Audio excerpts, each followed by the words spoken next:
telah kami sampaikan tanggal 20 Oktober 2022. Ini adalah setelah ada pengambilan sampel, pengujian terkait hasil pengawasan terhadap sirup obat yang diduga mengandung DEG dan EG ini. Acuan Badan POM dalam melakukan pengujian cemaran EG dan DEG pada sirup obat adalah Farmakope Indonesia dan atau acuan lain sesuai Undang-Undang Nomor 36 Tahun 2009 tentang Kesehatan sebagai standar baku nasional untuk jaminan mutu semua obat beredar. Jadi Badan POM sebagai institusi regulator untuk obat, pengawasan obat, keamanan, mutu dan khasiat obat, dan dalam hal ini yang dikaitkan dengan kandungan pencemar EG dan DEG sudah mengikuti peraturan-aturan yang berlaku secara internasional selama ini. Cemaran EG dan DEG pada sirup obat kemungkinan berasal dari 4 bahan tambahan, yaitu propilen glikol, polyethylene glikol, sorbitol, dan gliserin atau gliserol. Keempat bahan ini bukan merupakan bahan berbahaya atau berlarang digunakan dalam pembuatan sirup obat. Jadi bukan merupakan bahan berbahaya atau dilarang, tapi boleh digunakan sebagai larut ya di dalam pembuatan obat. Sesuai Farmakope dan standar baku nasional yang diakui, ambang batas aman atau tolerable daily intake TDI untuk cemaran EG dan DEG sebesar 0,5 mg per kilogram berat badan per hari ya. Jadi sebagaimana juga toksisitas yang ada di sekitar kita, bisa dimungkinkan adanya trace kontaminan ini ya di dalam produk, di dalam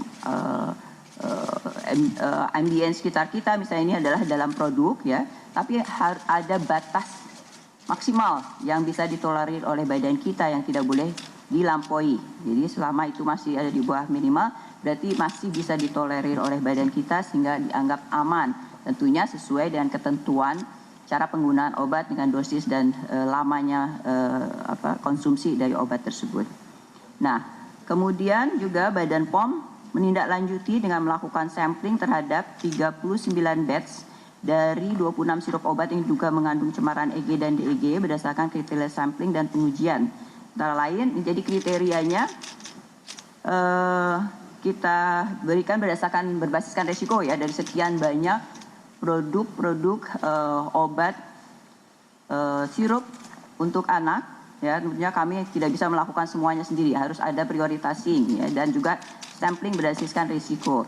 Yang pertama adalah tentunya kami berusaha mendapatkan informasi daftar atau nama-nama obat yang dikonsumsi oleh pasien selama di rumah sakit dalam fasilitas pelayanan kesehatan ataupun juga sebelumnya di rumah. Nah, itu penting sekali untuk kemudian Badan POM bisa menelusuri dengan lebih baik lagi dan lebih cepat ya.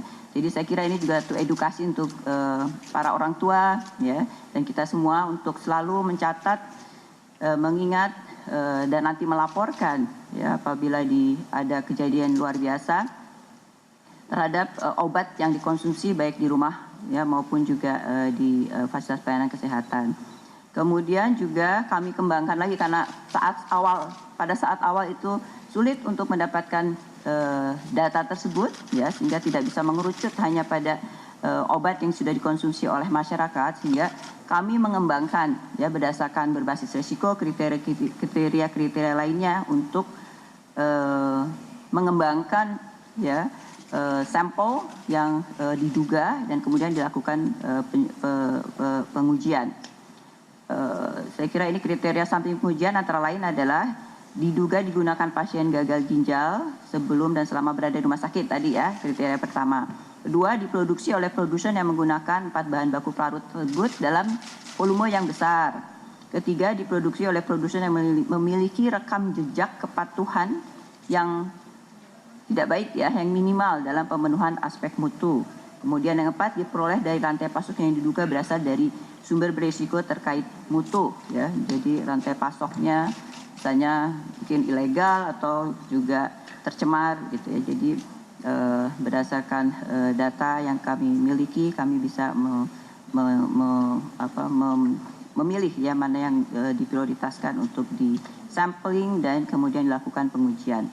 Nah, dari 4 kriteria ini ya, tapi bukan berarti satu